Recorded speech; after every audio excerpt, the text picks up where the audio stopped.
It's no secret, God is growing our church. In just 1 year, local church has more than doubled in size. And it's hard to believe that a year ago, 91 people gathered for our very first preview gathering at Jubilee Banquet Hall.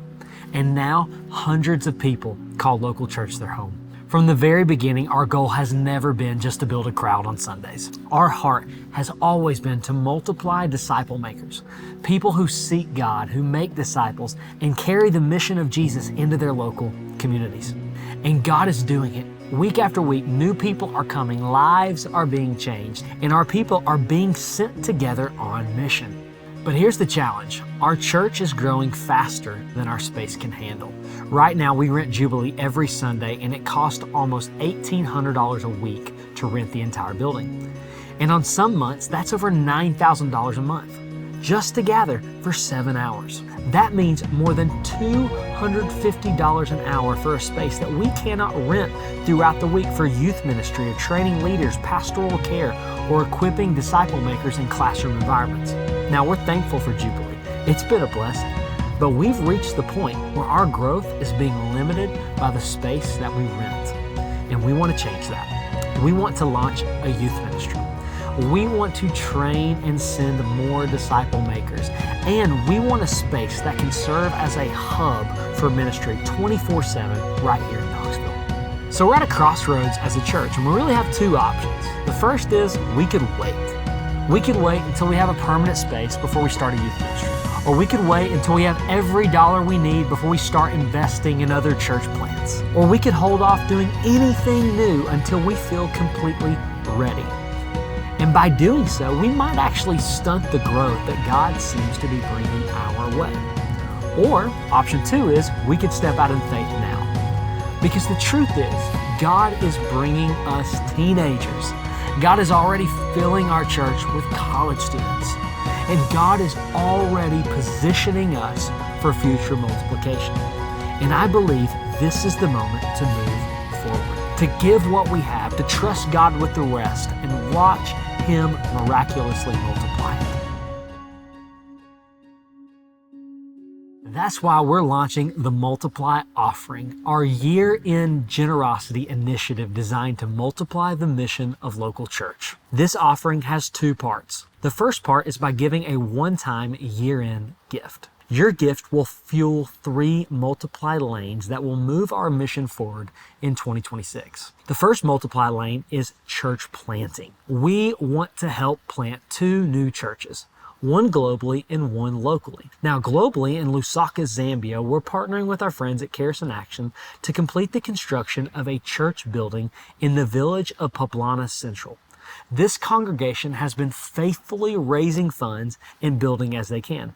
But with our help, we can help them finish this facility and expand their ministry. And closer to home, we're supporting Gem City Church, a new Koinonia Network church plant in Jellicoe, Tennessee. Jellicoe is a small Appalachian community deeply impacted by poverty and addiction.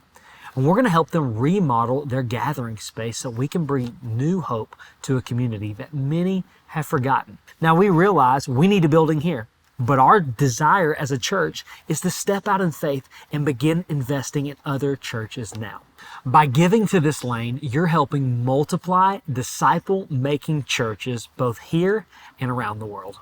Both of these projects together will cost around $8,500. The second Multiply lane is youth ministry. Now, we believe the next generation matters most, meaning there's nothing more important than passing our faith to middle school, high school, and college students. Leanna and I spent over a decade in youth ministry, and we know firsthand how powerful it can be when students encounter Jesus and learn to make disciples. This lane will help fuel the first year's salary for a student pastor who will work with middle school, high school, and college students.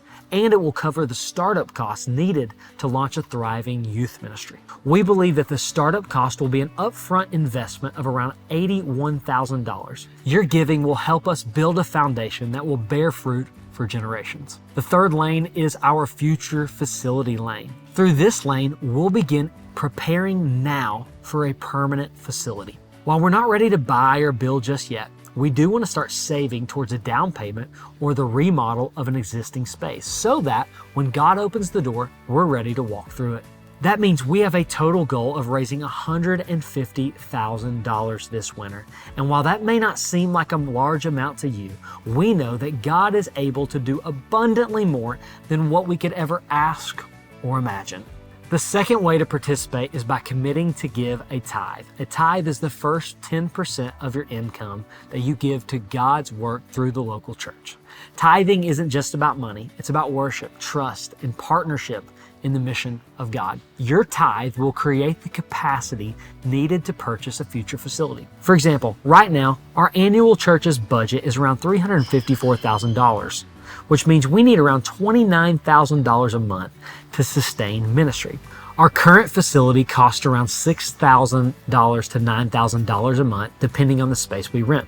But a future facility will cost around $20,000 a month. That means there's a $14,000 vision gap. Now that might sound big, but when you break it down, it's actually really possible. Consider this. The median household income in North Knox County is around $85,000. Therefore, all it takes is roughly 20 new givers giving a 10% tithe. Therefore, our goal is simple. We want to see 20 new households commit to regular tithing back to God's church. And like we've said before, we believe everything we need is already in the house. So here's the question. How might God be calling you to invest in multiplication? And what would happen in our church if we all sacrificially gave a one-time gift and began giving a 10% tithe? On Sunday, December 14th, we'll come together as a church for a special time of giving and commitment. And my prayer is that each of us would seek God and listen for His voice and give generously, joyfully, and sacrificially. And together, we believe that we can step into what's next for local church. You can give a one-time gift, set up a recurring tithe, and track the progress of the Multiply offering by going to multiplyoffering.com. Let's step out in faith, give what we have, and watch God miraculously multiply it.